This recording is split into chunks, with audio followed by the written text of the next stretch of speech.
ગુજરાત નિર્ભય નિષ્પક્ષ નિરંતર।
આ વિસ્તાર જોનો હેડંબા વન એની વિરાટનગરી અત્યારનું ગીરડી છે ત્યાં વિરાટનગરી હતી, ત્યાં પાંડવો અને કૌરવોનું વિરાટનગરી ત્યાં શાસન કરતા।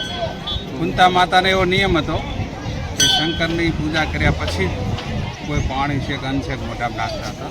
આ પાંડવો વખતનું આ શિવલિંગ છે લોણેશ્વર મહાદેવ સ્થાપિત છે, સ્વયંભૂ છે, કોઈની પ્રતિષ્ઠા કરેલી નથી, સ્વયંભૂ શિવલિંગ છે। આવા 5 હતા, 12 હતા આવા, ઇન્દરવાન ગોપીશ્વર બધે પણ બધી બંધ થઈ ગયું છે। આ વહેતી ગંગા ચાલુ છે। એનો એક ખાસ છે કે જે કુંડ બનાવેલ છે ને એની અંદર એવા પગથિયા બનાવેલા છે પથ્થરના કે એક માણસ અંદર જઈ અને પાગુઠી વાળીને બેસે એટલી જગ્યા છે, ઠેઠ સુધી પથ્થરના પગથિયા છે। વહેતી ગંગા છે। ગંગાજીનો એક નિયમ છે કે હાજે સૂર્યનારાયણ આથમે અને એની ધજાનો છાંયડો થાય એટલે જાય અને પાણી સમાઈ જાય છે, એટલે સતત વહેતી ગંગા ચાલુ છે। દુષ્કાળ પડે તો પાણી બંધ થતું નથી, ગમે એટલો વરસાદ વરસે તો એ પથ્થર ઉપર પાણી ચડતું નથી। અમારા વડવાઓ 1305માં આશરે 750 વર્ષ પહેલાં અહીંયા આવ્યા ત્યારનું આ સ્વયંભૂ શિવલિંગ છે।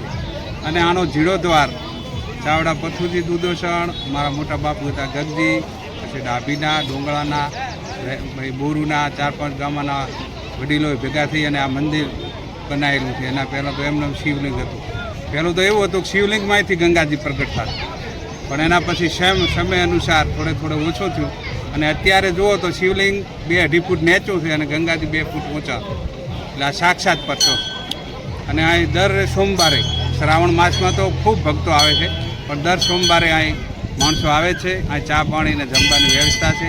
દર સોમવારે દાતાઓ તરફથી રાજગરાનો શીરો, ફરાળ, બટાકા, કેળા, ફળફળાદી બધું આપવામાં આવે છે। કોઈ પણ ધર્મના નાત જાત સિવાય 18 આલમને આ દર્શન કરવા માટેની વ્યવસ્થા કરવામાં આવેલ છે અને સર્વે જ્ઞાતિ સર્વે આનો લાભ લે। બહુ સરસ લાગે છે અને બીજા જિલ્લાના લોકોને પણ હું વિનંતી કરું છું કે આ પણ શંકર ભગવાનના બધાએ દર્શન કરવા આવે અને શંકર ભગવાનના દર્શનનો ખૂબ લાભ લે અને અહીં સારામાં સારા લોકોની ખૂબ શ્રદ્ધાથી દર્શન કરે છે। અને એ કાંઈ શંકરનો સાક્ષાત પડશે છે કે અત્યારે પણ હાલ કુંડમાંથી હાલ પણ પાણી વહેતું ચાલે છે। એ ખૂબ જૂના વર્ષોથી, ઘણા વર્ષોથી ચાલે છે, એનો લાભ લેવા પણ દરેક જનતાને વિનંતી। ડાભીગામ દર્શન કરવા ડાભીગામથી આવું છું, 15 વર્ષથી આવું છું। પવિત્ર ભૂમિ છે અને જૂનું પાંડવકાલીન મંદિર છે અને અહીં લુણેશ્વર દાદાને જે વહેતી ગંગા હોય, એકંઠ કટરો હાડકો જો ગંગા તમે જાય તો માનવીય કુળમાં કોઈ ભૂતના હરજે ભગીરથી કોઈનો કદાચ આત્મા ભટકતો હોય ને, અહીંયા એક હાડકાની કડકસી નાખો ને એને મોક્ષ મળી જતો એવી પવિત્ર જે ગંગા છે। અને માં ભગવતી શક્તિમાં પણ અહીં બેઠી છે।